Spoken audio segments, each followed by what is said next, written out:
All right, guys, welcome back to another one. We got to work on some boxes today. Finally got the shop somewhat organized over the weekend to where I want it for now. Everything's off the floor. All the random crap is out of here. Much nicer, much cleaner work environment. So basic rundown of the shop, show you guys what we got over here. You know, we need a little bit of radio. Got speakers in all four corners, got a center one. Just temporary, nothing in enclosures for now. I'm not trying to waste too much time on it. Got the vinyl cutter with the screen, got a computer. Still need to set that up a little bit, but got a little temporary station for that there. Just a bunch of tools and stuff here, carts. Definitely, we're gonna do something with that later on down the road. Got the router table like you guys have seen in the previous video. All finished up, a little more organized.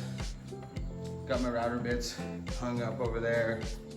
Got all my templates up, box shelving done. This thing was full, but we got a few boxes in the other bay. I guess not really drying, just storing them there for now. We sprayed them a few days ago. Table saw table here. Got that all finished. This thing has a ton of storage underneath on both sides. We got shelving here. We got a few shelves on this side, plus some drawers right there.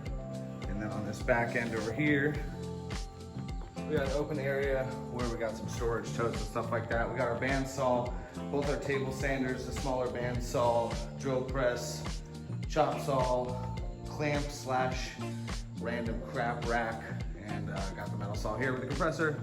And gonna put our scrap material or leftover pieces against this wall, I suppose. So much nicer than it was previously. We got a few boxes to work on, so let's get right to it. Hopefully along the way, as usual, you guys learned something. I'll be throwing some tips in there, I'm quite sure. All right, so first order of business, we gotta finish taping this up. Mostly just fixing this hole right here. Got some foam we're gonna cut to cover these speaker holes. I already got a few pieces cut here. This is the same stuff we use to ship the boxes. Cut it out on the bandsaw. The bandsaw, I don't know why I have such a hard time talking sometimes. And they'll fit in there nice and snugly and keep the inside protected. The inside's gonna be bare wood finish with some LEDs in it. And we got all these windows, so we don't wanna get any overspray.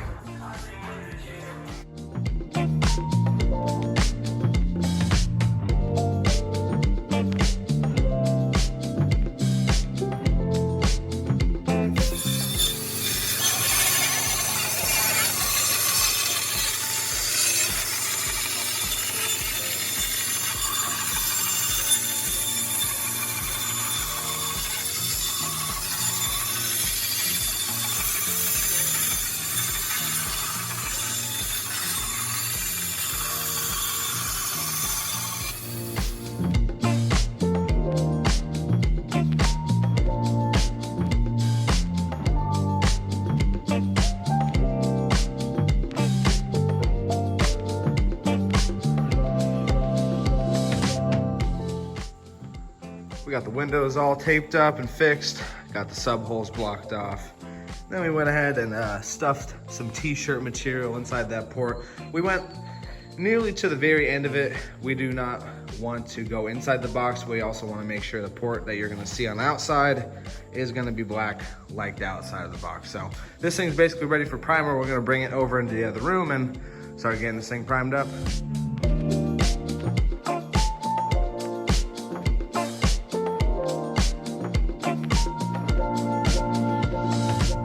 We got the ones that were drying out of that back room or side room, I guess you could say. These are all customer boxes right here. We got one for the newer Chevy, two for the 07 to 18 Chevy, and then another one back here for the newer 18 to 23 Chevy. Both of those have windows. These two front ones are just basic ones, no windows. Got the back room here, their side storage room, I guess you could say. Got some tables set up to spray some stuff. This is just a dirt floor room, but for bed liner and priming, works totally good.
All right, we got this thing sprayed up with the primer. Now we're gonna let it dry and move on to the next box until we get a couple in there. We'll primer them and then do a whole bunch of bed liner at once. All right, so the next thing we have to do is start one of these bottom pieces for the Chevy. So this is our master mold. We're gonna get this thing fiberglassed up. Well, first taped up and then fiberglassed up, making a bottom for our Chevy double cab boxes. Now, so far I've only made one box from this mold, but it did work rather nicely. So this is a 2-part mold. This top here gets screwed on. This base is a whole piece. Now I do have these lips on here, which I learned along the way. I'm not gonna cut them off, but I'm not gonna actually fiberglass these lips up. It was a lot easier just to fiberglass the box from the underside, having a flat side and a flat bottom. Plus the fact that I kind of decided to go with stack fab rounded corners on these boxes because it fits a lot nicer under the seats. So we're gonna tape this thing off here. We gotta get this thing fully masked. We got some painter's tape and some clear shipping tape that we're gonna use.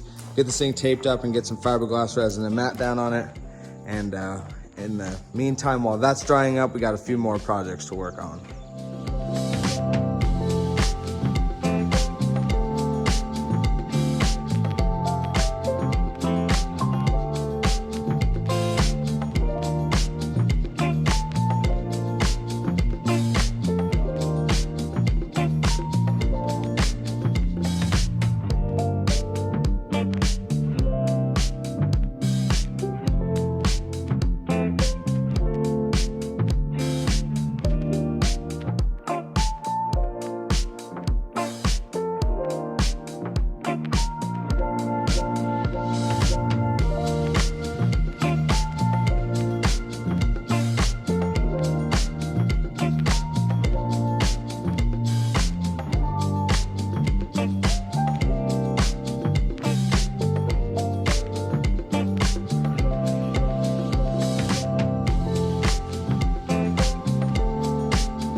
All right, we got this thing all taped off. Now it's time for fiberglass. So we're gonna go start mixing that up and getting all our stuff ready for laying down some mat.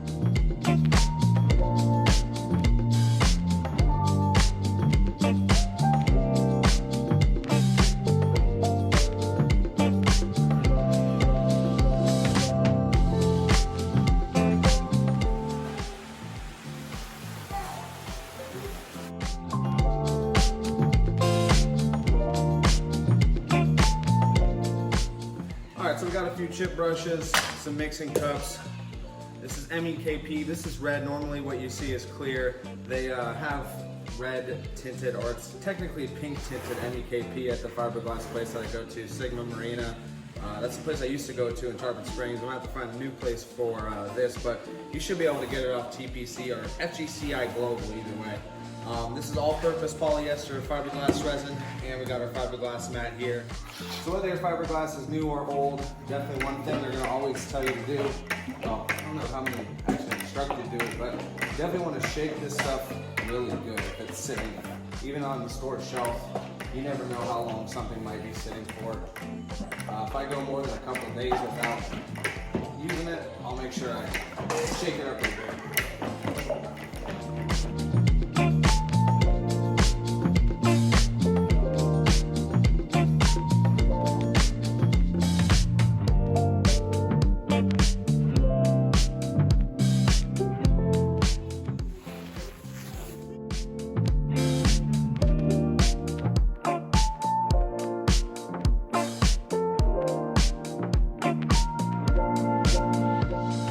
got a lot of fiberglass mat ripped up over here. And like I said, I just got them kind of roughly in palm, maybe a little bit bigger of pieces.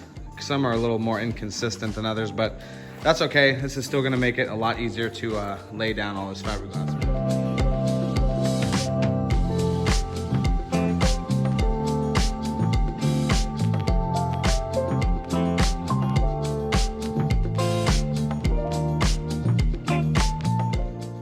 This is a new trick. Someone taught me this at the cabinet shop I used to work at. So you got these 5-gallon buckets with these spouts right here. They can be kind of difficult to pour out and not spill too much or topple over the whole thing, and then you got a big mess on your hands. So what this guy taught me is spout this way, tip your bucket down. Obviously, if your thing is completely full, 5 gallons, it is going to come out a little bit, but it will stop rather quickly. Tilt it like this, and then basically take your 5-gallon bucket and just rotate it just like that. And keep going until you get your desired amount of resin. I usually like to go about an ounce off, and then I'm going to start slowing down my pour by rotating it back again. And that gives me a perfect pour without any spill. All right, so again, I got some general purpose polyester resin. I got 16 ounces here. Now I'm gonna go throw my MEKP in it. This is a hardener MEKP measuring device. Can't remember the exact name of it. This is way too much for a 16-ounce batch. I'm not gonna pour this much. Sometimes with the heat and the cold, it'll actually shoot some of that out of the straw. There's a cap on it, so it'll all just go back in there. Now instead of just dumping this out, I'm gonna kind of just eyeball it. I can work pretty quick with fiberglass, and 16 ounces is not all that much to spread out, but I'm gonna pour a little bit in there. What I know will definitely be enough. Like even that is probably more than enough. Honestly, I'd rather have more fiberglass resin and have a little bit of waste in the cup than not enough hardener and fiberglass resin that ain't never gonna harden on your work surface.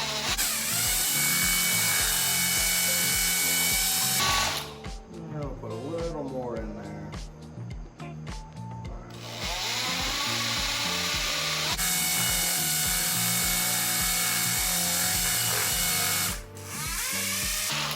And this is just my drill, old paddle bit, ground the tip off, and I use it as a mixing bit. I actually use this to mix basically everything I have. All right, let's get this thing over here. Once this stuff starts going, you don't got much time to work with it.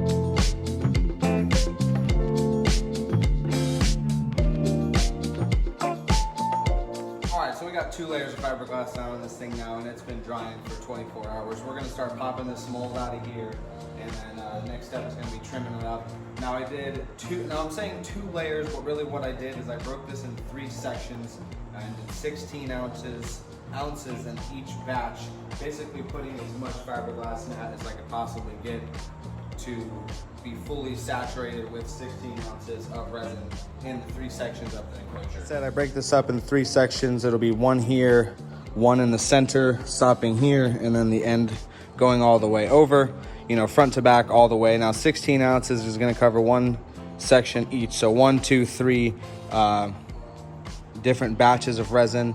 Waited for that to dry fully, and then did another coat of 16, 16, 16 all across the whole thing, making it pretty thick, definitely strong enough for what we needed to do for the fiberglass bottom of this box.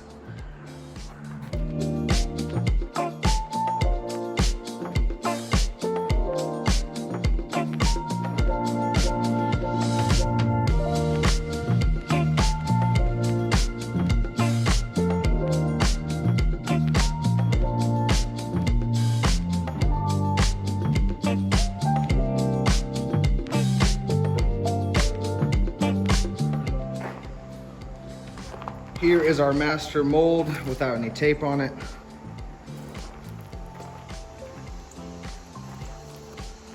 And underneath, just some wood bracing, mostly just to give it some strength. The fiberglass is pretty strong, but when you're doing mold and you're putting a piece in the mold, the heat will actually tend to make stuff twist.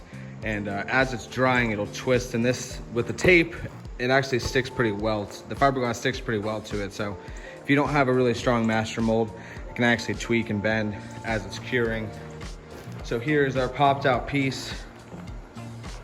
Got to do some trimming to this thing. There goes everything.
So the first version of this box that I built was with a 3-inch lift. Now this box is only gonna have a 2.5-inch lift, 2-inch lift. So basically what I need to do is take an inch off the back end of this box, or this fiberglass mold floor piece.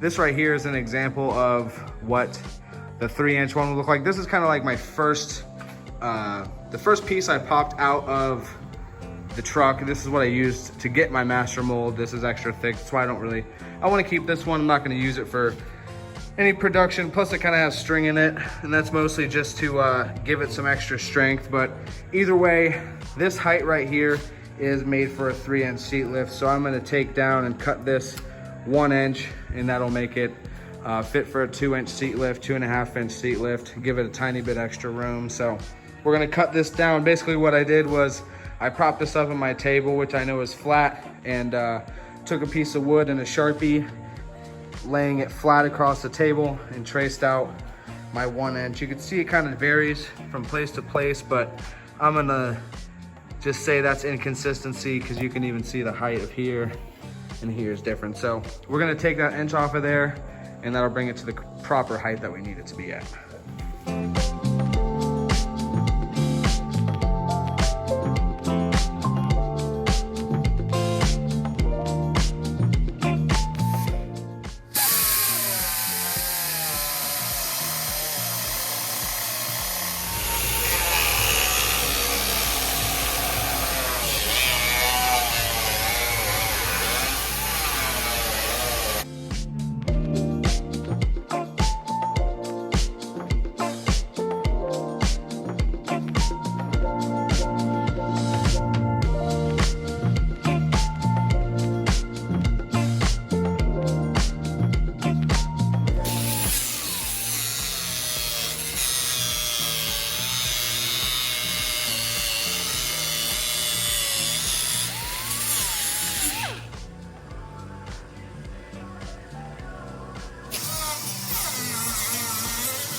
Now that we got this thing all trimmed up, the last little thing we're gonna do on the inside is take care of some of these little high bumps, stuff like this, maybe stuff like that. You're not gonna really see the inside of this box, so I'm really only taking care of like the worst of the worst stuff.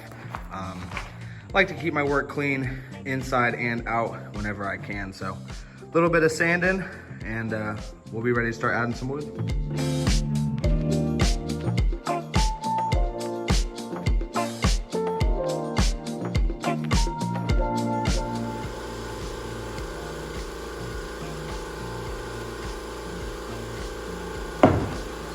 All right, guys, well, that's it for this video. Thank you so much for watching. Next video, we're gonna start throwing some wood on this thing and actually start building an enclosure. Hopefully you guys learned something in this episode. I know threw a few little tricks and tips along the way. Either way, thank you so much for watching. I appreciate all of you. Comment 1728 down below if you've watched all the way to the end of this video. You guys know what that's all about if you do watch all of my videos. Either way, subscribe, share, comment, all that good stuff. I'll see you guys in the next one.